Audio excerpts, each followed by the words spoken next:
Hello friends, welcome on my YouTube channel. मैं आपकी दोस्त खुशी एक और वीडियो के साथ आप सबके सामने हाजिर हूँ। तो दोस्तों, कैसे हैं आप सभी?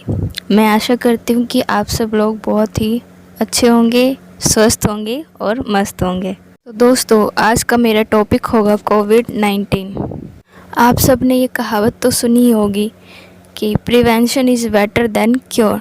तो आइए हम इस कहावत को अपनाते हैं और ख़ुद को कोविड से बचाते हैं। तो आइए दोस्तों, देखते हैं हमें उसके लिए सबसे पहले क्या करना है। हमें फ़र्स्ट एड किट तैयार करनी है। तो आइए देख लेते हैं कि हमें सबसे पहले इसमें रखना क्या है। सबसे पहले हम विटामिन्स की टैबलेट्स रख सकते हैं, जैसे कि vitamin C, D, multivitamins and zinc के, क्योंकि ये सारी चीज़ें हमारी बॉडी में फॉर्मेशन नहीं हो पाती है, तो हमें इसे बाहरी रूप से लेना पड़ता है ताकि हमारी इम्यूनिटी और स्ट्रॉन्ग हो सके, बूस्ट हो सके। सेकेंडली, हम फीवर के लिए कुछ टैबलेट्स रख सकते हैं, जैसे कि paracetamol, Dolo 650 mg etcetera etcetera. हम इनमें कुछ और भी चीज़ें रख सकते हैं, जैसे कि थर्मामीटर बॉडी टेम्परेचर चेक करने के लिए, एंड पल्स ऑक्सीमीटर जो कि हमारे पल्स रेट और ऑक्सीजन लेवल को चेक करने के लिए होता है। और जो बहुत बहुत बहुत ज़रूरी चीज़ है इसमें, वो है मास्क और सैनिटाइज़र। वो तो कंपलसरी है ही। ये सब तो चीज़ें हुई बीमार होने से पहले की, यानी कि हम ये सारी चीज़ें घर पे रखेंगे तो हम चेक कर सकते हैं, या थोड़ा बहुत फीवर हुआ तो हम दवाई लेकर ट्रीटमेंट कर सकते हैं। तो आइए अब हम बात करते हैं सिम्टम्स की, कि कोरोना के सिम्टम्स क्या क्या होते हैं। तो ये हैं कोरोना के कुछ सिम्टम्स, जैसे कि फ़ीवर होना, सर में दर्द होना, थकावट महसूस करना, पसीना आना, पूरे बॉडी में पेन होना, गला सूखना, और सबसे मेन है कि सांस लेने में दिक्कत होना। तो अगर आपको इनमें से किसी भी तरह की कोई प्रॉब्लम लगे तो डॉक्टर से कंसल्ट ज़रूर कर लें। तो आइए अब हम जान लेते हैं कि अगर हमारे घर पे ही थर्मामीटर है तो उसमें हम फ़ीवर कैसे चेक करें।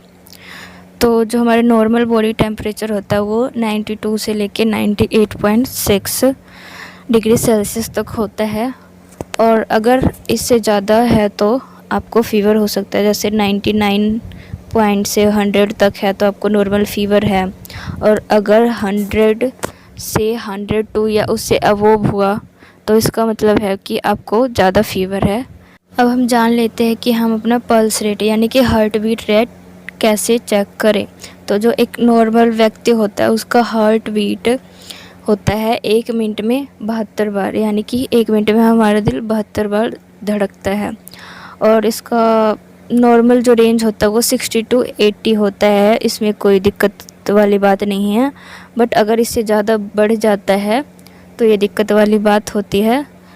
तो अगर पल्स रेट आपका 90 से 180 या इससे अबोव है तो आपको डॉक्टर से सलाह लेनी चाहिए। तो ये जो पिक्चर में आई है पल्स ऑक्सीमीटर मशीन, इसमें हम अपना पल्स रेट और ऑक्सीजन लेवल दोनों इकट्ठे चेक कर सकते हैं। तो आइए अब हम जानते हैं कि हमारा जो नॉर्मल ऑक्सीजन लेवल होता है वो कितना होता है। तो जो हमारा नॉर्मल ऑक्सीजन लेवल होता है वो 94।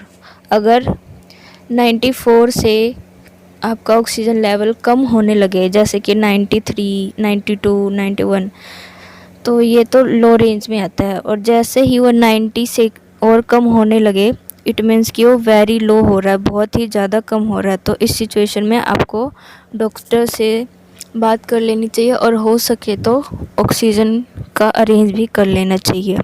अस्थमा पेशेंट में ब्रीथिंग प्रॉब्लम ज़्यादा देखा जाता है, तो उनको इस बात का ज़्यादा ध्यान रखना चाहिए। अब हम देखते हैं हमारा ब्लड प्रेशर।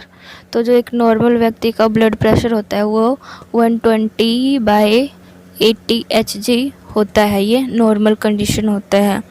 और 115/75 Hg जो होता है ये भी लो होता है, बट ये भी नॉर्मल होता है, चल जाता है, इतना अप डाउन होता रहता है।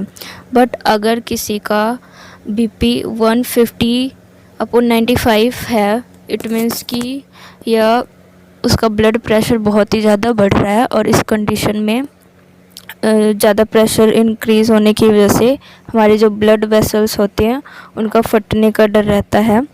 तो इस कंडीशन में भी हमें डॉक्टर से सलाह लेनी चाहिए और इसका तुरंत से तुरंत इलाज करना चाहिए। तो यहाँ तक तो बात हुई कि हम सारी चीज़ें कैसे चेक कर सकते हैं। अब अगर हमारा जो ऑक्सीजन लेवल कम हो तो हमें डॉक्टर को तुरंत कंसल्ट करना चाहिए और फिर वहाँ पे हमारे लंग्स के सीटी स्कैन किया जाएगा और उससे पता चलेगा कि हमारी बॉडी में या लंग्स में कितना इन्फेक्शन है।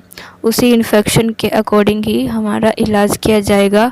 अगर ये इन्फेक्शन कम है तो कुछ दवाइयाँ दे दी जाएगी और उससे आपका इन्फेक्शन ठीक हो जाएगा, और अगर इन्फेक्शन ज़्यादा है तो हो सकता है आपको ठीक होने में ज़्यादा टाइम लगे। अब हम देखते हैं कि हमें क्या क्या प्रिकॉशंस करनी चाहिए। इस पिक्चर में जैसा कि दिखाया गया है कि अगर किसी को ऑक्सीजन लेने में दिक्कत हो रही है, सांस लेने में दिक्कत हो रही है, तो वो इस पोजीशन में लेट सकता है। इससे हमारी बॉडी में ऑक्सीजन अच्छे से जाता है। इसके साथ साथ हम और भी चीज़ें फॉलो कर सकते हैं, जैसे कि ज़्यादा पानी पीना, वो भी ठंडा नहीं, गर्म।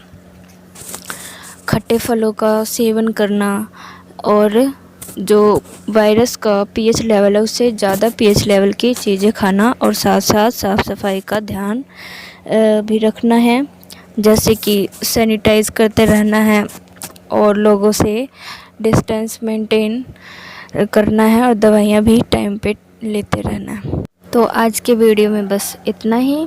मिलते हैं अब नेक्स्ट वीडियो में। बताना कि वीडियो कैसी लगी और लोगों को शेयर भी करनी है ताकि उनको भी ये पता चले।